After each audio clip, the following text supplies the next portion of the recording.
In this video, we're going to be talking about everything Apex, all of the rules, the accounts, the rules to withdraw, different rules while you're funded. Hopefully this outlines everything pretty cleanly and clearly for you. If you want to follow along, everything that I'm going to be referencing is going to be found in their website. You can go to tbm.gg/apex. It's also right next to my head to follow along. Okay, so when we're on their website, a few different things. If you don't know about Apex, they are a funding company, a prop firm. Basically what that means is that you're going to pay a fee, prove to them that you can trade well, and they're going to give you accounts that you can trade and earn money off of from that. A couple of really important and I think cool things to look at. If you go all the way down to the bottom into the footer, you can actually see customer pass rate for the evaluation program was 43% from January 1st through September 1st, 2023. That's just a really cool feature. Most of the big prop firms, if you go to other companies, also have that. And this one is the highest, which is cool. The next big thing that we care about is withdrawals. And you kind of saw it just a second ago, but as we scroll up past these accounts, back up to the top of the page, you can see their withdrawal numbers, which again, most of the prop firms do have them on their website, and Apex is just a lot bigger numbers, which is a good thing for the traders because the whole goal is to take withdrawals and pay yourself. Another big thing to mention here just right away, 100% of the first $25,000 that you withdraw is 100% yours. A lot of companies out there will do $5,000 or $10,000 being 100% yours. They are $25,000, and then after that, 90% of all of the money that you withdraw is going to be yours. They're going to take a 10% fee off the top of that. When we go into the different accounts, we're going to scroll down the homepage here, and now we're going to be seeing different accounts. And so what we're looking at right now is the Rhythmic Ninja Trader plan, and then the ones below that will be Trade-Evade. So depending on where you're trading, I trade on Sierra chart, which means I need the Rhythmic. That being said, I also trade on Trade-Evade sometimes, so I'll also use these Trade-Evade accounts, which are located here. Whenever you select the account, you're going to want to make sure that it says Trade-Evade if you're wanting to trade on Trade-Evade, and if you're wanting to trade on Rhythmic, meaning like Sierra chart, Quan Tower would be the big ones that most people use, you're going to want to make sure it says Rhythmic. You're going to go in, it's going to give you the agreements and all of that. When you says coupon code, you're always going to want to put in TBM because it will give you the best deal all the time. Right now it's 80% off every single month. So these numbers, you'll take 80% off of that, and that's actually what you're going to be paying. So you always want to make sure that you're selecting the right platform because you don't want to buy the wrong one on accident. And then you'll want to make sure that you put in that code TBM in order to get the best deal always on your account. Now let's dive into the actual accounts and what they are. They have a ton of different options, and there's several different things that I want to point out that you should be looking for and be aware of. So very first thing, the smallest account is 25K, and it goes all the way up to a 300K account. The biggest difference here is going to be the profit goal and the contracts and the trailing threshold. Everything else doesn't matter, right? So the profit goal on the 300K is $20,000. On the 25K, it's only $1,500, right? Your trailing threshold is also $1,500. So you have a 1-to-1 on the 25K. Pretty good, in my opinion. And then you take the 80% off of that $167 a month. Or, you know, if you're on Rhythmic, it's a little cheaper, $147 a month. It's a nice deal, right? For a 1-to-1. You're also given 4 contracts, but, and this is what not every prop firm also has, not every prop firm has the ability to go 1 to 10, right? So 1 mini equals 10 micros, as it should be according to margin requirements and all of that, and they allow you to. So even on this 25K full account, you don't need to be trading 4 contracts. You can even break it down into trading less than 1 mini at a time by trading, 5 micros or whatever it is. Or you can just scale into a ton of micros and do whatever you want. The next big thing, so you'll notice this on every single account, this is going to get bigger as the accounts get bigger.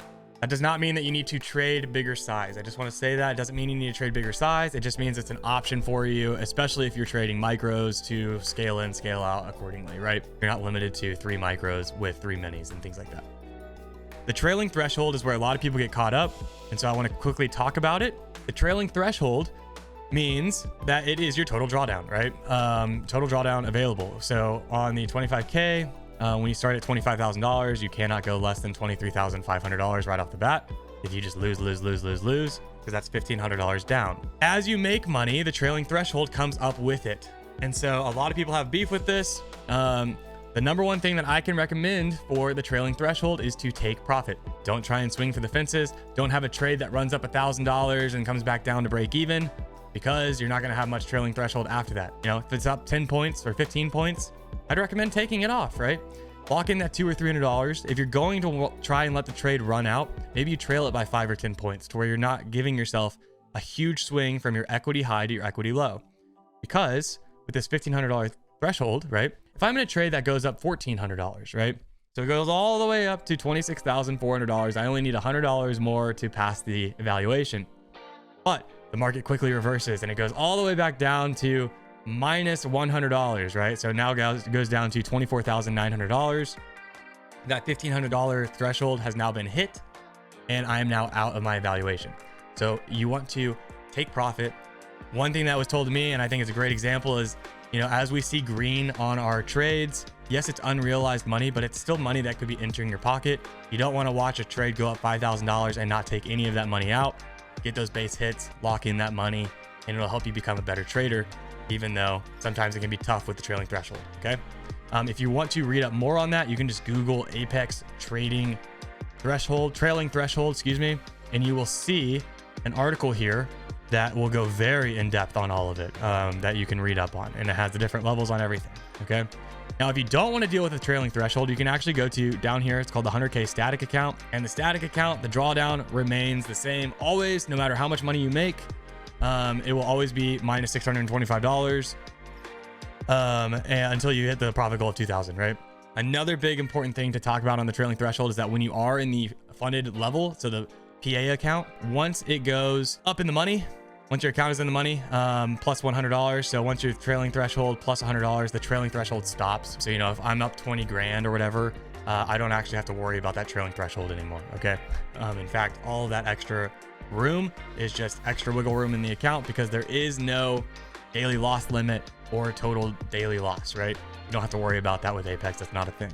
So we covered the rules of these different accounts. The next thing to note is that when you are funded, actually very quickly, they do have resets. I believe you can use code TBM on resets as well. I think it can get down all the way to $50. It is very important to just know how much you're paying for everything, because sometimes it's better to just buy a brand new account than resetting. Okay. You might lose a little bit of time. You might lose a little bit of profit if you want to do that or whatever. But like, it's sometimes just more advantageous to just buy a new account. It'll be cheaper than resetting. So just something to look at there. You can do the math by yourself and use code TBM in order to, you know, figure out the cheapest way to do that. Next thing is number of accounts that you can have. You can actually be funded with 20 accounts at once. So if you wanted to, you know, buy 20 of these 25K accounts, then you can, and you copy trade those. In Sierra Chart, you can actually build in copy trading. I believe Tradeovate has it as well. NinjaTrader, there's other third-party systems that you can buy to allow you to copy trade on other platforms. I use Sierra Chart, it's built into it. You can copy trade 20 accounts at once. Why would you do this, Matt? Why not just buy a bigger account? Well, it has to do with the withdrawal rules, which we will talk about in a little bit, and maximizing how much money you can take out at once. But you can copy trade up to 20 accounts at once and get funded with 20 accounts at once. So 20 PA accounts maximum at any given time. So once you do pass the evaluation phase, I know we're going through a lot of information here, but I am trying to make this very all encompassing. So we're getting through a lot of different details here. Feel free to pause the video as you need. Once you pass an evaluation account, you are going to be moved into a PA account. The PA account, the performance account, happens after you pay a fee. It's called an activation fee. A lot of other prop firms have this now. Most are an upfront fee, right? Same thing with Apex. You can either pick a lifetime fee, which is going to be a little bit more expensive, or you can go with a monthly fee option. Again, you can just Google PA account fees Apex and it will pull up this FAQ page. And when we scroll down, we can see the different lifetime fees associated, right? I believe this is Rhythmic. It's like $130 for the lifetime fee of the 25K account. So you would pay that per account, or you can pay $85 a month. The lifetime goes, it scales with the size of the account, whereas the monthly fee stays the same for the size of the account. Okay, so very important there. So while you are getting funded on 20 accounts, you will need to pay the activation fee across the board on each one that you want to get funded on. But the flip side is that you get to keep $25,000 of the first 100, or the 100% of the first $25,000 that you make, 90% after that. So it's an investment into yourself, but if you are trading well, it's well worth it, right? The consistency rule once funded. So if you notice, we kind of went from I'm not traded, I'm not gone through the evaluation, to now we've gone through the evaluation. We've now paid for the activation fee. So what happens when we're funded, right? We still have that trailing threshold until it's plus 100. Consistency rule. Lots of people talk about it. Here's the thing. Trade like normal, okay? If you're trading like you trade every day and you're following your system and things like that, then you do not need to be worried about the consistency rule. They will look at your whole track record. The consistency rule is really just to cover their booties. If they have someone who's going like, you know, trying to take advantage of the system, trying to take advantage of stem fills or things like that during news events and things like that, where they want to be able to cap you at 30%. But there's been plenty of people who have reported, you know, making over 50%, still getting paid out on that. And I've been told that you just don't worry about it. Just trade the way that you trade. They're not going to punish you for trading the way that you trade your system by not letting you withdraw certain amounts. So just trade the way you trade, and don't try and, you know, milk the system or do anything that's like, you know, wrong, and you're going to be totally fine. Okay. So now that we have made money in our PA account, how do we take out money, right? Because that's what it all matters, right? We want that 25 grand to be in our pocket. The first $25,000 that we make, we get to keep 100% of. So we want it in our pockets, right? And after that's 90%. So how does it work? Okay. Again, another article that you can just Google and you can read along with me. It's just Google, you know, Apex withdrawal payouts, and this article will pop right up. Withdrawals can be requested twice a month. So the request dates are the 1st through the 5th of the month, and then the 15th through the 20th of the month. Payouts happen on the 15th and the 30th. Okay. And it does take a few days to hit your bank account, so don't freak out. But the payouts do happen on the 15th and the 30th. You do need to trade 10 days in between requests. Okay. So again, just follow the way that you normally trade and you're gonna be fine. And then you put in your request, and then, you know, you get paid after that on the 15th and the 30th. So very exciting stuff. If you are interested in Apex, obviously you can go to tbm.gg/Apex. Use code TBM always, because it will always give you the very best deal. You can use it however many times you want. If you want to follow along live streams and things like that, you can subscribe to this channel. I trade live every morning, Monday through Friday, 8:20 a.m. Central Time. And I appreciate any thumbs up and comments down below. Hope you have a great rest of your day. Good luck. Be smart, be patient. Peace.